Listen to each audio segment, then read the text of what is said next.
Right, another Ezra Miller video. If you don't know why I'm laughing, wait until the end of the video, you'll get an outtake. So, Ezra Miller, The Flash, shit just keeps hitting the fan. Did a video yesterday where there's the implication that Child Protective Services are now involved because he seems to be shielding and harbouring a woman that the Child Protective Services want to serve a protection order over her children to remove them because they are essentially in his care at his Vermont farm, and it's dangerous. There's guns everywhere, there's bullets lying around. The 1-year-old baby had a bullet in its mouth. Really, really, like, quite sick stuff, right? Not good. And then it was revealed, and I revealed it in that video, that Ezra Miller had partaken in reshoots for The Flash across the summer. This summer, right now, all the whilst police have been trying to find him, track him down. He'd been arrested multiple times. Not looking good for Warner Brothers. Doesn't look good. They almost look like they're complicit in some of the behaviour and enabling the behaviour from someone that's not a star. I mean, he's just a pathetic individual. Yes, he's got problems. I get it. And yes, those problems are really, really shit and he needs help. But also, he should never have been lauded high above what he is, you know, and considered to be this sort of big superstar. He's not a very good actor. He's terrible.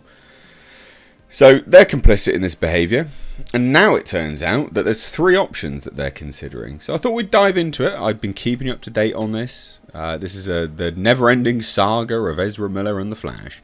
There's 3 options, allegedly. The studio ponders 3 paths forward for the expensive DC film. With the worst case, and they say, if unlikely, that the project will be scrapped. Because it's so expensive. I mean, they really must think that they'll make some money from this film. So the fate of Warner Brothers' The Flash hangs in the balance as actor Ezra Miller continues to make headlines for his controversial behaviour and various arrests. Anyone getting their knickers in a twist that I'm calling him a him, he is a he, alright? I'm not interested in placating to your nonsense. An outright shelving of the film is not off the table, though it would be a last resort. Now, I ask you, ladies and gents, what should levy the last resort into action? He's been accused of grooming and having a cult. Grooming 12-year-olds. I mean, I understand not cancelling people until you've got evidence. There seems to be a lot of evidence. I mean, he chokeslammed a woman out in Iceland on video. You can see it. So I ask you, what is the what would push for that last resort to happen? What would? Where's the limit? Where's the upper end of that spectrum where you go, you know what? Now's enough, right? Now is enough. Why did my camera just weirdly change colours? Anyway. Now's the limit. Now's the upper limit, you know? Where is it? I don't see it. Where's the last resort? Anyway, Warner's, this new parent company, Warner Brothers Discovery, had hoped to avoid the line of fire. Yes, they were being pussies and just trying to hide behind time. They thought time would be the healer, all the whilst enabling someone that's just going to continuously fuck their life up. Because this big budget DC superhero tentpole isn't scheduled to hit theatres until June 23rd, 2023, but the pressure is mounting by the day. And yes, it is. You need to come out and say something. You can't not. So on Monday, the actor was charged with felony burglary. And on Wednesday, Rolling Stone reported that Vermont Child Services Department is attempting to locate a mother of 3 children who've allegedly been residing at Miller's farm in the state. And it's because they've been there that Child Protective Services are getting involved, because it's unsafe.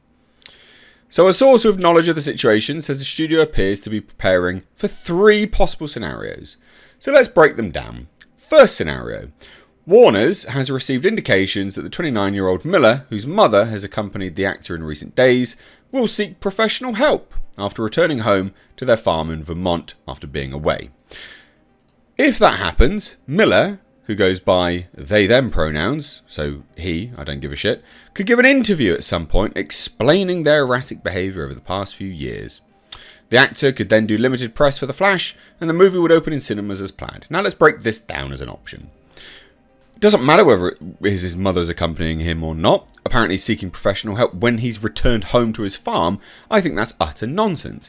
It's his farm that's part of the problem, where he has essentially a cult of weird individuals that just sort of hang out and get all hippy-dippy and just weird with him, right? It's his farm that's part of the problem. It's a cannabis farm as well. He's got guns lying around. That's against the law. You can't have guns when it's an unlicensed cannabis farm. And there's so much multitude of nonsense going on. I don't think his farm is going to be the way forward. Him returning home to his farm is definitely not going to be the way forward. And can you imagine him coming on and trying to explain his behaviour? Yeah, I got accused of grooming because everyone else has got problems with me. It would be as bad optics as the Michael Jackson interview where he's like, yeah, no, I didn't touch anyone, kids, that's just ignorant. And regardless of whether you think Michael Jackson did anything or not, it's pretty bad optics, right? All of this is pretty bad optics. Now, the second scenario. Even if Miller doesn't reach out for help, Warner's could still release the film. But don't expect Miller to play a prominent role in terms of marketing and publicity. Nor would Miller be the Flash moving forward, as the role would be recast in future projects. Even if it gets released in theatres as planned, you do not want this person talking publicly. Every time this individual has spoken publicly, he's made an absolute fool of himself and a fool of anyone that backs him. Do not have this person on your marketing team. It is the worst option you could have. So there's that, and him being recast should be the only option moving forwards anyway. He should only be recast. He should not be the character moving forwards. Now the third, the situation with Miller deteriorates further. If you've got a crystal ball, that's basically going to happen. This would see Warner's killing the movie outright, as it could not be reshot with a different actor. Miller plays multiple characters and is in almost every scene. Scrapping a $200 million movie would be an unprecedented move. Right, do deepfake. Just deepfake him out. It doesn't matter if he's in every scene. Do a deepfake. You can do it. Just do that. So anyway, these are the options apparently. What a pile of garbage. Just get rid of it. Let me know what you think. Alright, another Ezra. Also, ladies and gentlemen, consider checking out my Teespring store. Supporting the channel via this way does go a long way. But also, not only that, you do get to wear some awesome merch. These are one-of-a-kind designs designed for me by my graphic designer. We, of course, have our Clown World line, which is in mugs, hoodies, t-shirts. We've got Space Jeebus. And then for something a little bit different, we, of course, have right down at the bottom right here, we have our Pulsar GTIR. Also, ladies and gentlemen, consider checking out and supporting my second channel, which is Car Nonsense. This is a vlog and car channel. You can find links to this in the description box, along with my Teespring. Please do consider supporting.